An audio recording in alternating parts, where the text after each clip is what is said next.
हरकतींसाठी 21 दिवसांचा वेळ द्या, नाहीतर निवडणूक रद्द करा, अशी मागणी ठाकरे बंधूंनी केली आहे। ठाकरे बंधूंनी निवडणूक आयोगाला पत्र पाठवलं असून पत्रावर दोन्ही भावांच्या सह्या आहेत। मतदार याद्यांमधील घोळासंदर्भात ठाकरे बंधूंचं हे पत्र आहे।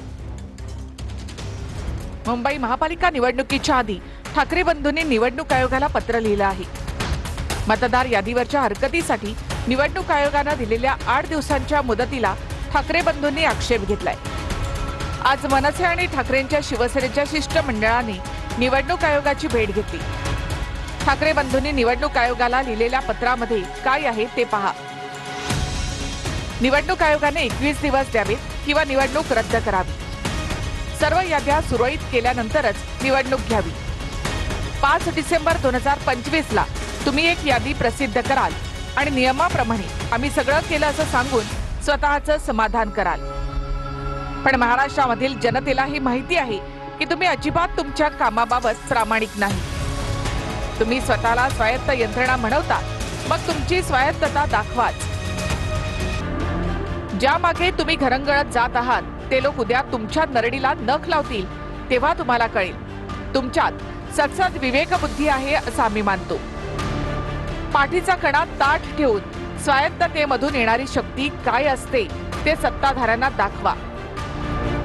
जवळपास 10 लाख दुबार मतदार आहेत, हे निवडणूक आयोगानं मान्य केलंय। दुबार मतदारांना शोधून त्यांची नावं वगळण्यासाठी 7 ते 8 दिवस कसे पुरतील? त्यासाठी किमान 21 दिवस हवे। महापालिका निवडणुकांसाठी यादी प्रसिद्ध करून त्यावर हरकतींसाठी 8 दिवस दिले, हे काय आहे? जग कृत्रिम बुद्धिमत्तेकडे निघालेलं असताना निवडणूक आयोगाच्या कारभारामध्ये तांत्रिक विषयांमधील जनरल बुद्धिमत्ता दिसत नाही।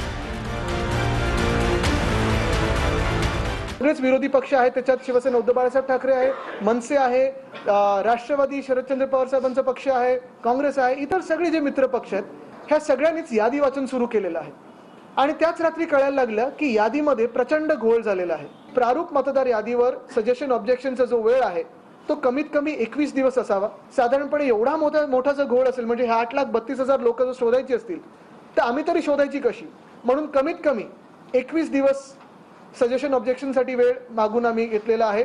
बरं, जे काही खासदार निवडून आलेत ते कुठल्या मतदार याद्यांवरनं आले होते? ते याच मतदार याद्यांवरनं आले होते का मग ते सगळे बोगस आलेत का सगळे निवडून? याचं सुद्धा उत्तर समोरच्यांनी द्यायला पाहिजे। आणि त्यामुळे मला असं वाटतंय की यामध्ये काही तथ्य नाहीये, तरी सुद्धा जे काही असेल ते निवडणूक आयोग बघून घेईल। आम्ही सगळ्यासाठी तयार आहोत, परंतु ज्या पद्धतीने चुकीचे आरोप केले जातात हे मात्र अत्यंत दुर्दैवी। परळीमधल्या प्रचार सभेमध्ये धनंजय मुंडेंना जेलमध्ये असलेल्या वाल्मिक कराडची आठवण आली। एक व्यक्ती आपल्यासोबत नाही याची जाणीव आहे असं धनंजय मुंडे म्हणाले। संतोष देशमुख हत्या प्रकरणामधल्या मुख्य आरोपीचा धनंजय मुंडेंना कळवळा आलाय, तर एखाद्या प्रकरणामध्ये ज्याचा संबंध नाही तो माणूस पिसला जातो असं वक्तव्य पंकजा मुंडेंनी केलंय। पंकजा मुंडेंना नेमकं काय म्हणायचं आहे असा सवाल उपस्थित होतोय। परळी नगरपालिकेच्या प्रचार सभेत धनंजय मुंडेंना जेलमध्ये असलेल्या वाल्मिक कराडची आठवण आली। जगमित्र कार्यालय हे 24 तास सर्वांसाठी खुलं असायचं। आताही कार्यालय सुरू आहे, पण एक व्यक्ती आपल्या सोबत नाही याची जाणीव आहे असं धनंजय मुंडे म्हणाले। परळीच्या जगमित्र कार्यालयात बसून वाल्मिक कराड धनंजय मुंडेंचं काम पाहायचा। वाल्मिक कराडच जगमित्र कार्यालयात बसून सगळी सूत्र हलवायचा। धनंजय मुंडेंच्या प्रचार सभांची तयारी सुद्धा वाल्मिककडेच असायची।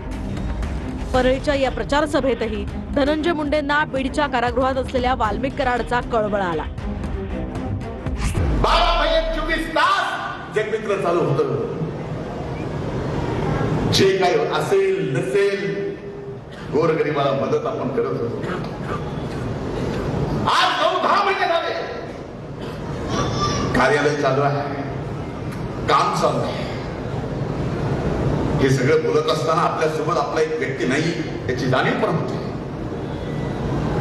माझ्यासारख्या एक कार्यकर्ता म्हणून सहकार्याला सहकार्य समजतो म्हणून मला सुद्धा याची कुठेतरी आजच्या कार्यक्रमात जाणीव करून द्यावी लागते।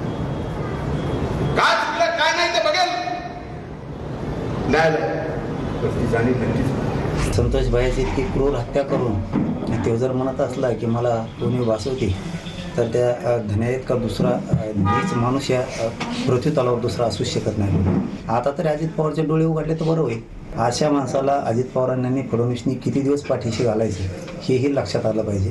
परळीच्या जनतेला सांगायचंय की खबरदार तुम्ही यांना परत कधी निवडून दिलं तर, आणि हे सगळं थांबवण्याचं आता तुमच्या हातात आहे आणि ते तुम्ही लवकरात लवकर थांबवा. बास झालं हे. अशा माणसाची जर यांना उणीव भासत असेल तर मला खरंच म्हणजे चीड येते या सगळ्या गोष्टी. जाणीवपूर्वक नाही तर गांभीर्यानं जी गोष्ट बोलली गेलेली आहे ती अशी आहे की हे सहकारी सगळे खून, खंडणी, चुकीच्या खोट्या केसेस, त्याची स्पष्टोक्ती आज या लोकप्रतिनिधींनी दिली आहे.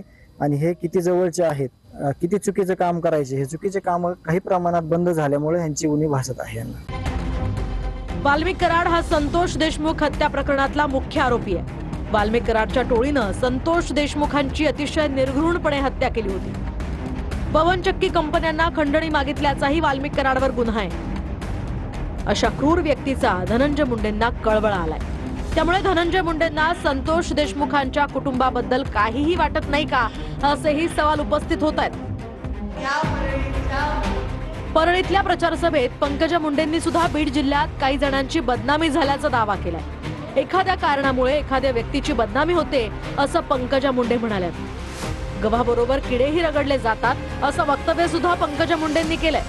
त्यामुळे पंकजा मुंडेंना नेमकं काय म्हणायचंय असाही सवाल उपस्थित झालाय. आपल्या जिल्ह्यामध्ये एखाद्या कारणामुळे एखादी बदनामी झाली तर ज्याच्यामध्ये त्याचा काही संबंध नसतो ना, तो माणूस हा त्याच्यामध्ये दिसला जातो. गव्हाबरोबर किडे रगडले जातात आणि त्यांना त्रास होऊ नये म्हणून इथे उद्योग आला पाहिजे याच्यासाठी